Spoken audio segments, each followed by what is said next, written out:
Hi viewers, ഇന്ന് നമ്മൾ സാമ്പ്രാണിത്തിരിയുടെ കുഴൽ കൊണ്ടാണ് ഒരു സംഭവം ഉണ്ടാക്കുന്നത്. അപ്പോൾ ഇന്ന് ഞാൻ വെള്ള പെയിൻറ്റാണ് അടിക്കുന്നത്. എന്നും ബ്ലാക്ക് അല്ലേ അടിക്കുന്നത്, അതിൽ നിന്ന് വ്യത്യസ്തമായിട്ട് ഇന്ന് വെള്ള പെയിൻ്റ് അടിക്കാം. അക്രലിക് പെയിൻ്റാണേ. ഇത് സെറ്റിയുടെയൊക്കെ റെക്സിനാണ്. ഇവിടെ വൃത്തിയാക്കിയപ്പോൾ ബാലൻസ് കിട്ടിയതായിരുന്നു.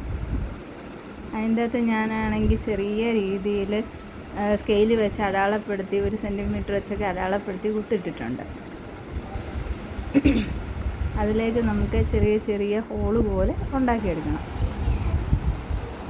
എന്നിട്ട് ഫെവിക്കോളിൻ്റെ പശ തേച്ച് 2 സൈഡിലും ആ ഹോൾ എടുത്തെന്ന് ഒഴിച്ച് വേണേ പശ തേക്കാൻ. അത് തേച്ചിട്ട് നമുക്ക് നമ്മുടെ പെയിൻ്റ് അടിച്ച് വെച്ചേക്കുന്ന സാമ്പ്രാണിത്തിരിയുടെ കുഴലിനെ ഒന്ന് ഒട്ടിച്ചെടുക്കാം. കൃത്യമായിട്ട് ഒട്ടിക്കണം, അല്ലെങ്കിൽ ചിലപ്പോൾ ഏറി കുറഞ്ഞൊക്കെ പോവും. അതുകൊണ്ട് നമുക്ക് ആ നേരെ വക്കൊക്കെ നേരെ പിടിച്ചൊന്ന് ഒട്ടിക്കും.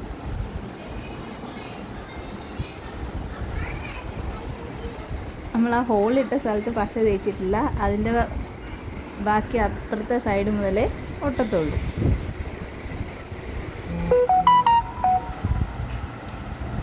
ഇനി നമുക്ക് കണ്ടോ അതിൻ്റെ സൈഡ് ഞാൻ ഒട്ടിച്ചിട്ടില്ല. ഇനി ഒരു സൂചി എടുക്കുക, കുറച്ച് കനമുള്ളൊരു നൂലെടുക്കുക. നമ്മൾ തയ്ക്കുന്ന നൂലിനേക്കാളും കുറച്ചും കൂടെ കനമുള്ള നൂല്.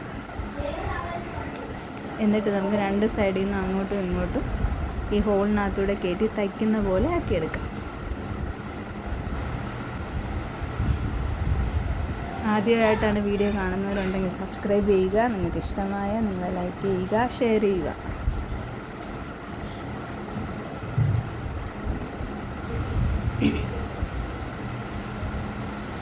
ഇതിൻ്റെ ആദ്യം മുതൽ അങ്ങറ്റം വരെയും നമ്മളിങ്ങനെ നൂല് കോർത്തെടുക്കുന്നുണ്ട്.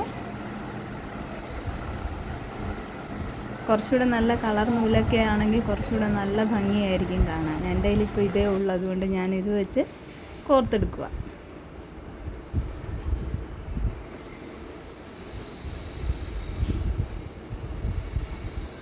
ഇടയ്ക്കിടയ്ക്കൊക്കെ സൂചി കയറാൻ നല്ല ബുദ്ധിമുട്ടുണ്ട്. നമ്മൾ ഉപയോഗിക്കാതിരുന്ന ഇച്ചിരി തുരുമ്പിക്കുകയൊക്കെ ചെയ്ത സൂചിയായിരുന്നു.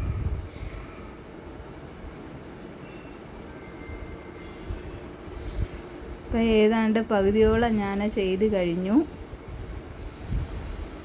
തീരാറായിട്ടുണ്ട്. തീർന്നു കഴിഞ്ഞു. നിങ്ങൾക്ക് ഇഷ്ടമായോ? ഇതെങ്ങനെയുണ്ട്? നമ്മളെന്നും ചെയ്യുന്നതിൽ നിന്ന് ഇത്തിരി ഡിഫറെൻ്റായിട്ടുള്ളതാണേ. ഇനി നമുക്കതിലേക്ക് കുറച്ച് റോസാപ്പൂവോ നമ്മളുണ്ടാക്കിയ ഏതെങ്കിലും ഫ്ലവേഴ്സൊക്കെ വെച്ചൊന്ന് ഡെക്കറേറ്റ് ചെയ്യാം. അടുത്ത വീഡിയോയും കാണുന്നവരെ ടാറ്റാ.